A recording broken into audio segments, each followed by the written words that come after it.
Kendrick Lamar is showing is that Drake, I don't care what your internet fanboy is saying, I don't care how many memes you got, you know that I'm locked in and I'm zoned in on you. I'm more calculated. You drop a song, I'm dropping another one on top of that in 15 minutes. And I'm doubling back with another one. And I'm reiterating the fact that you moving kind of weird. So it goes to the art of warfare. How do you prepare for your opponent when it seems your opponent knows your every move?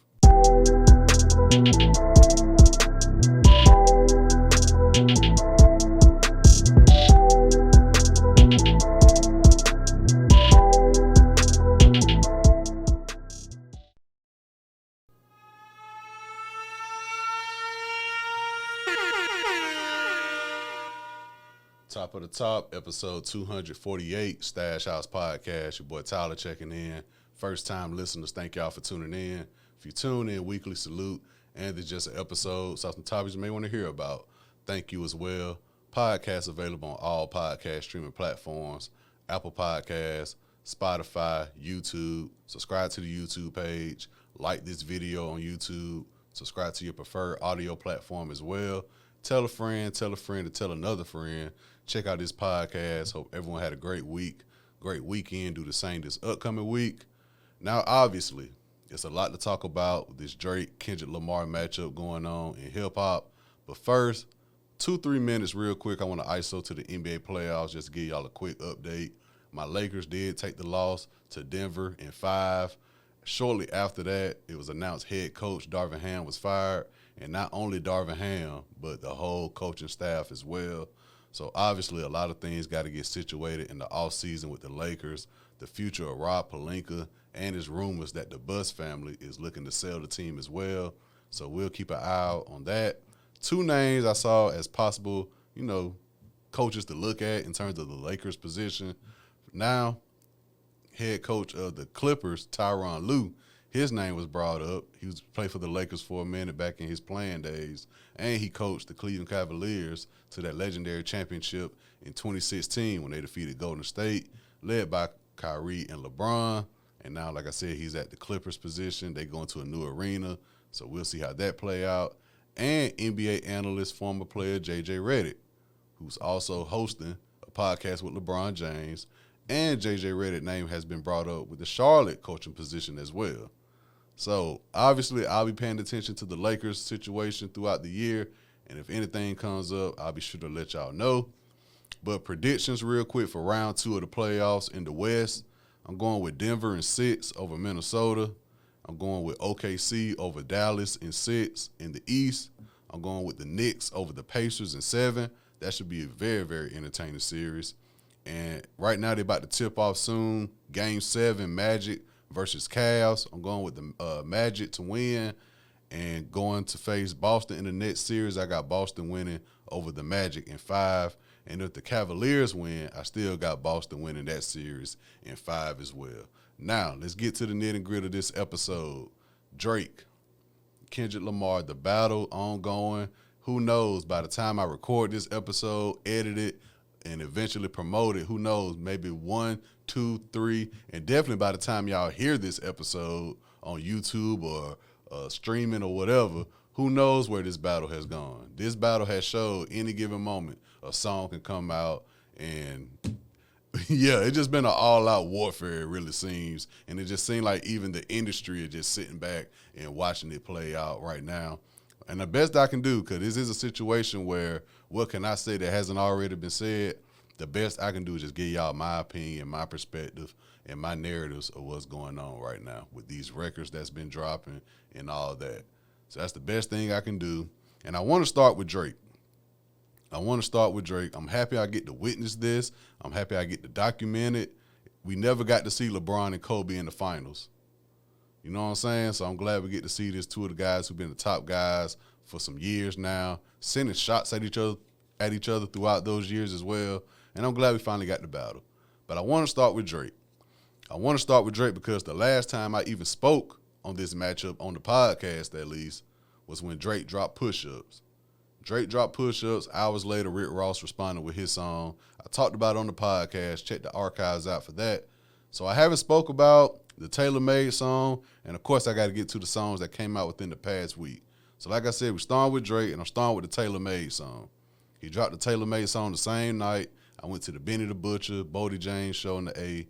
And by the time I got back to my room, I saw it on the timeline. I saw all the theories. It was spoiled before I pressed play. So I made a mental note of it, and I got to it the next morning. Obviously, throughout the past weeks, I've been going back to it to just keep up with it.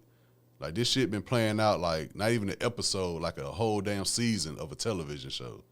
So I've been going back, and my thoughts I had when it dropped are the same thoughts I had with it now. It was a missed opportunity for Drake. With that beat, with that production, and the way Drake came on that third verse, he should have just ISO'd, be like, man, I ain't doing no internet gimmicks, because that's how I feel that AI Tupac was.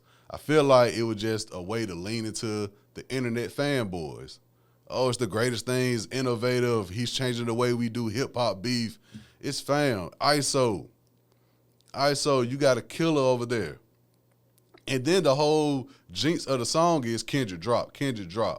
That whole quick response in a situation like this, that's Drake's reputation. I give him credit with that. When he dropped Charged Up against me and then came back with Back to Back, okay. Pusha T dropped his album. He had the Infrared song.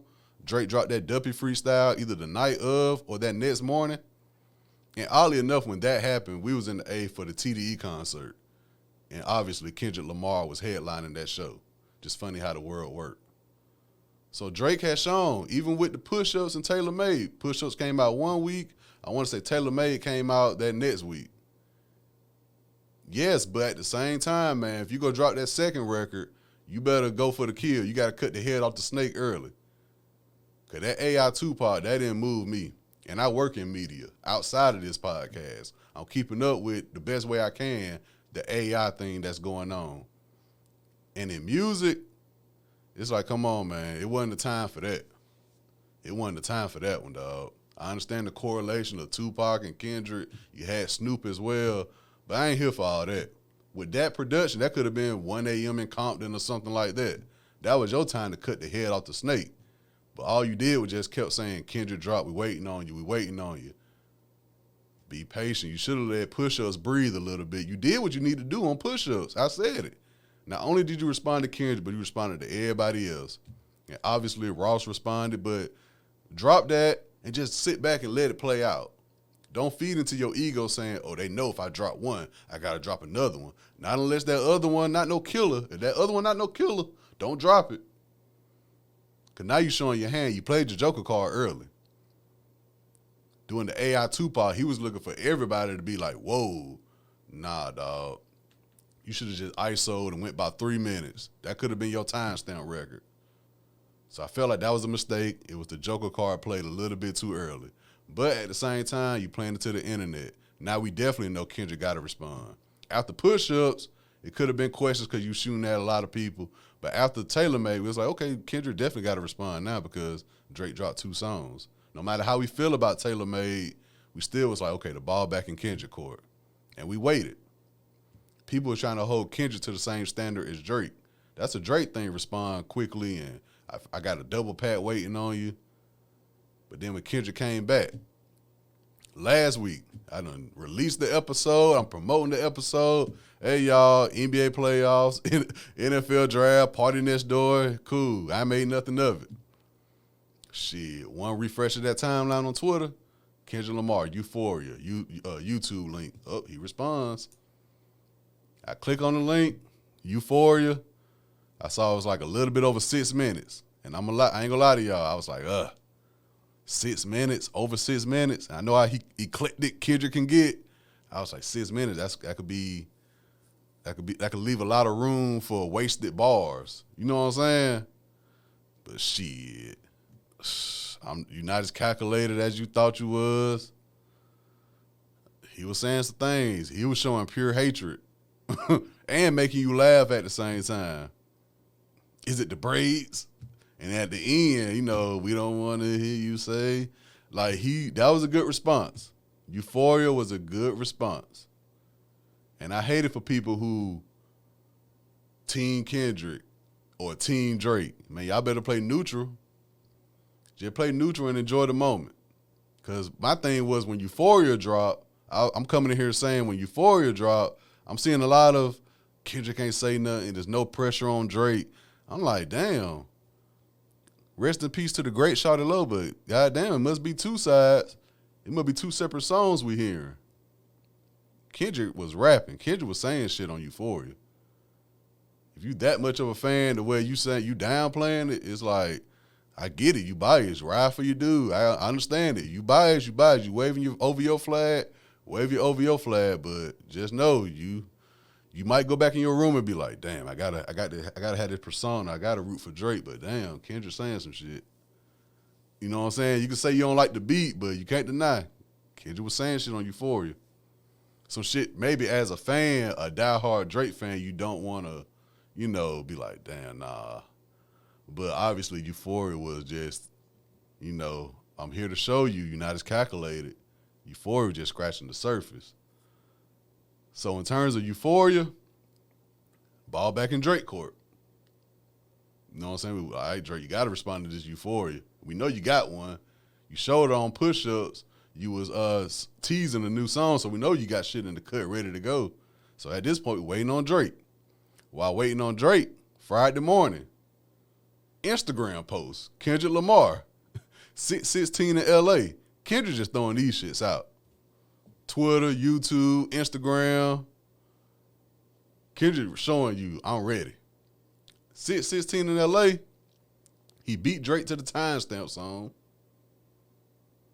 And he's still saying some things. That was just when I looked at 616 in L.A., I was like, okay, he said some things, but I think this was his way of showing Drake, I can double back as well. I'm using one of your strongest weapons against you. It's the art of warfare. Use your opponent's strength against them. This one might not be crazy, but I'm showing you I'm loaded up still. The cover art and all that, the Ozempic shit that been talked about, teasing the pacifier on Euphoria with the pedophile, it was like he was teasing like, hey, I got some shit now. That would have kind of said like, bruh, I'm not engulfed in this rap game. I'm not looking for dirt on you, but I got dirt on you. Let's just keep it rap. Let's not go down that road.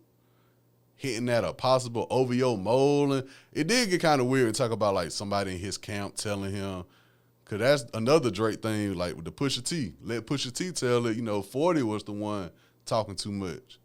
So, I mean, it's not like a oxymoron that somebody may be in Drake's corner may not be as loyal as they, come off to be. It's not far-fetched at all. So, 616 in L.A. is like, okay, Kendrick, he ready. Ball still on Drake court. Drake waiting on you. Friday night, this thing took a turn. Drake dropped Family Matters. And I'm be honest with y'all, I listened to Family Matters once. I put it in the group chat. I said, hey, Drake dropped again. I sent another text right after that. I think Doc got it, though. I first heard that Family Matters. I said, nah, dog, this ain't it. The video, I was like, okay, I get the imagery of the video with the van. They said something about the food he was eating. It referenced the food Kendrick talked about. He mentioned the Pharrell jury. He was showing Pharrell jury. The imagery of the video was great. But still, you didn't focus and lock in on Dot. That second verse was all about ASAP, Weekend. I'm like, dog, you got to lock in. You don't need to take your attention off this dude for 1 minute. You take your eye off Kendrick for 1 minute, guess what he did? 15 minutes after Family Matters dropped, he dropped Meet the Grams. You took your eye off the target for 1 minute, and he showed you, I'm calculated. I'm not going to even let your fans have dialogue about this Family Matters song. I'm dropping right after you drop. But yet still, as music lovers, I still listen to Family Matters before I made like a clear assumption. But now it's like, well, shit, yeah, you can listen to it, but does it really matter now after Meet the Grams came out?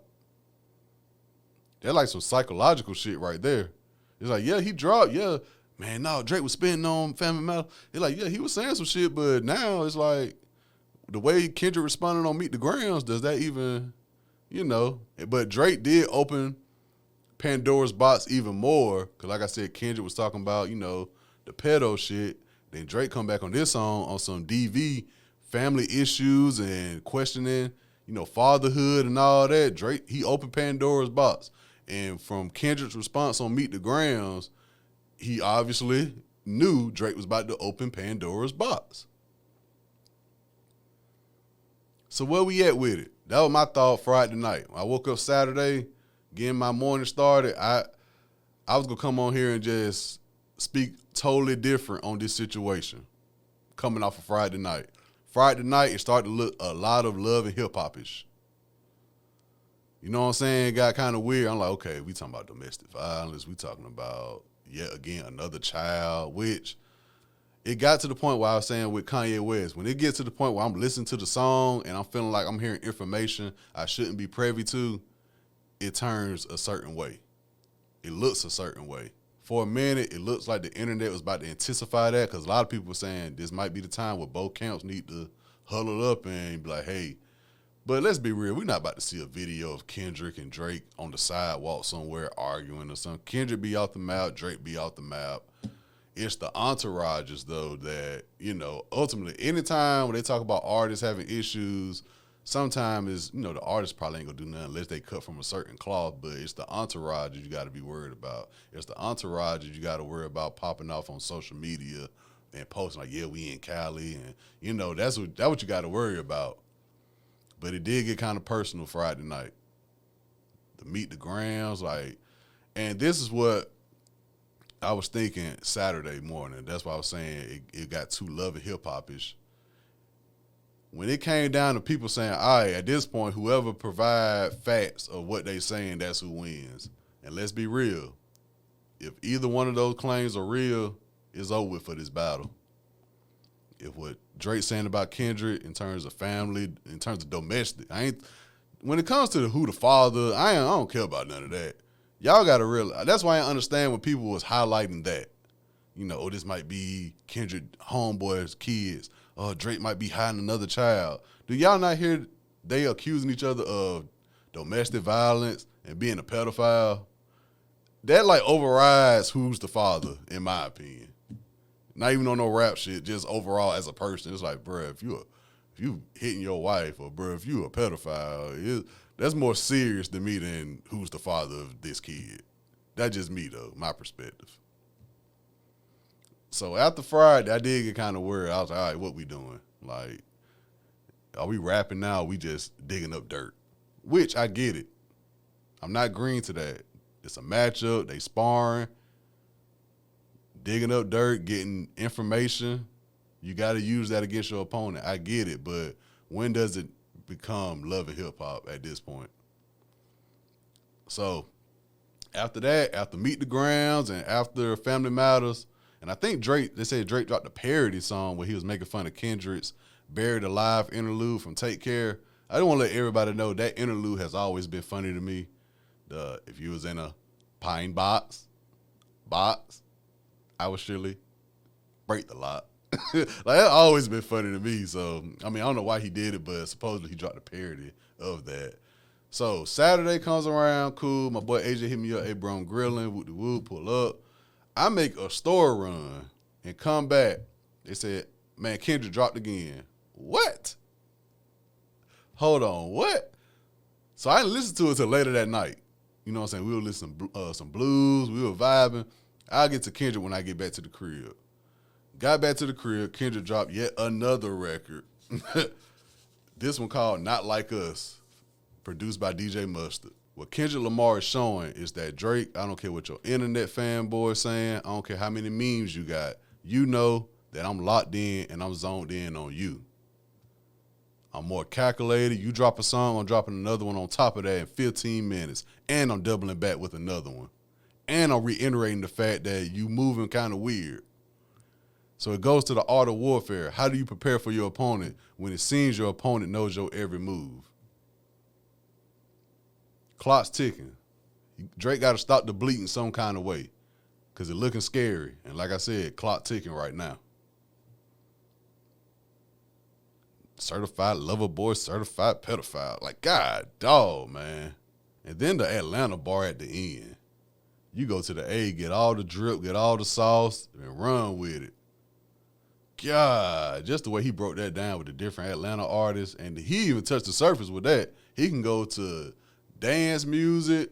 He can go talk about with Wizkid and all them. And that's when Drake in a lose-lose situation when you bring that up. Because, yeah, he went to Atlanta. He linked with Baby and 21, but he did songs with her. Yeah, he went to the dance hall vibe, but he had Popcorn. He got Wizkid on songs. That's when Drake had to lose-lose. It's like, yeah, you getting artists on that song, but you are at the same time biting their shit. But you are showing love to the artists of that genre. But he's still in a lose-lose because it just look away. It looks away, and yeah, this thing got so many layers.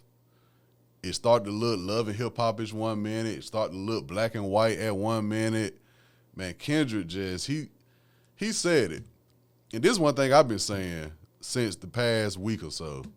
If Kendrick is doing this in 2024 to Drake, imagine what he would have did to Big Sean back in like 2017 when Damn and all that. That's when he was ready for Big Sean. He dared Big Sean like, say my name. Imagine what he would have did to Big Sean then. Kendrick is ready, and at this point, Drake, I don't care if he beat you to the timestamp, that's where you got to go. But like I said, what does it matter if we know Kendrick is going to drop 10 to 20 minutes later after that? You can put on your best performance in the playoffs, but what does it matter if you lose the game? Donovan Mitchell, I think they said Donovan Mitchell he scored all the points for his team in the fourth quarter, but yet they still lost the game. I mean, what can you do, man? I think he underestimated Kendrick. I don't know how. I always seen the talent in Kendrick. I always felt like he was ready for these moments.